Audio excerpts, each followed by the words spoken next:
Qui malheureusement aujourd'hui n'est pas intéressé à savoir qu'est-ce que son ami fait.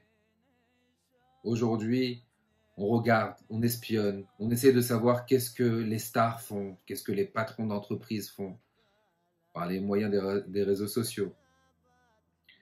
J'ai eu le mérite d'écouter une histoire très très belle de la part d'un Rav qui rapporte que il y a quelques années de cela en arrière, le patron de Starbucks, le CEO, était de passage en Eretz Israël pour voir quels étaient les moyens de développement pour sa société.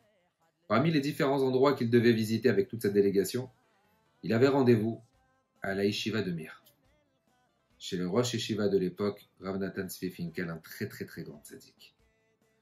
Lorsqu'il arrive chez lui, il présente toute sa délégation et le Rav, qui à l'époque était âgé, il avait une maladie grave qui était celle de la Parkinson, il tremblait énormément. Mais derrière cette Parkinson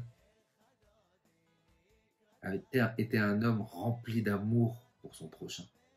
Et le Rav, avec les difficultés qu'il avait, demande à Howard Schultz, il lui demande « Dis-moi s'il te plaît, vous êtes tous des Ashkénazes ?»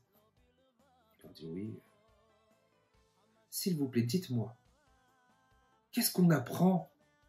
Qu'est-ce que vous retenez de la Shoah ?» Alors le premier répond et dit « Never again. Plus jamais on devrait subir ce genre de choses. » Il pose la question au deuxième « Qu'est-ce que tu penses qu'on doit retenir de la Shoah ?» Il lui répond « Je pense qu'on doit avoir une armée et apprendre à se défendre. » Pose la question au troisième. Le troisième ne voulait pas répondre. Il dit « Probablement Rav, vous avez une explication. Dites-nous vous. Dites-nous vous, qu'est-ce que vous pensez ?» Le Rav leur répond et leur dit « Je pense qu'on peut apprendre que 5 juifs peuvent dormir sur un bout de bois et partager pour 5 une seule couverture. » Il leur dit « Vous savez que lorsqu'ils arrivaient à Auschwitz, on prenait 1, 2, 3, 4 personnes, la 5e on lui donnait une couverture. Et encore ainsi de suite. 1, 2, 3, 4 et la 5e on lui donnait une couverture. Malheureusement, celui qui avait la couverture tous les soirs, en cette période qui faisait très froid en hiver, un hiver rude, très très très très très glacial, cette personne qui avait la couverture se posait la question tous les soirs, comment je vais partager? De quelle manière je vais partager ma couverture? Le Rav leur dit, moi je pense qu'on apprend qu'on peut partager une couverture pour 5. Il se retourne vers Howard Schultz, il lui dit, Akadosh Baruch Hu t'a donné une couverture. Est-ce que tu la partages avec les autres? Apprends à la partager. Partage avec Am Israël. Howard Schultz écoute ce que le Rav lui dit, met les mains dans sa poche, il sort son chéquier, il dit, vous savez quoi Rav? C'est avec vous. C'est avec vous que je vais commencer à partager ma couverture. Et voilà. Tenez mon chéquier. Il signe. Mettez le montant que vous avez envie. Et c'est avec vous que je commence. Le Rav prend le chéquier. En tremblant.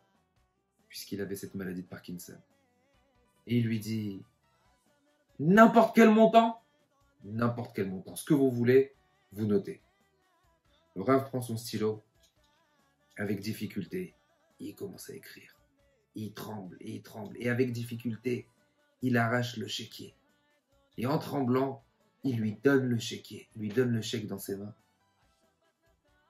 Il lui dit, que ça? 1200 $? Il dit, mais vous aurez pu écrire le montant que vous avez envie. Vous aurez pu écrire ce que vous désirez. Vous aurez pu écrire des millions de dollars. Il dit, non, regarde, s'il te plaît, rends-moi service. Prends ce chèque.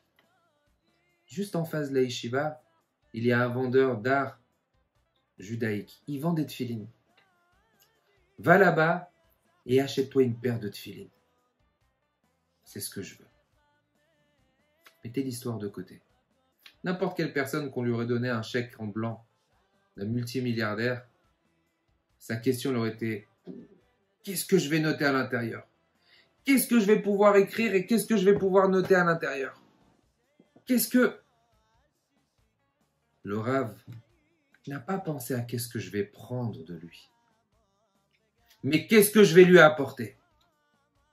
Dans notre vie à nous, dans notre quotidien, qu'on ne réfléchisse pas et qu'on ne se demande pas, qu'est-ce que je peux prendre de l'autre? Mais qu'est-ce que moi je peux lui apporter? Abraham Avinu, tout son but, lorsqu'il avait tous ses invités, lorsqu'il recevait toutes ces personnes, il ne cherchait pas à savoir quel lien ou quelle connaissance je vais pouvoir avoir. Il réfléchissait, il se demandait qu'est-ce que je peux leur apporter.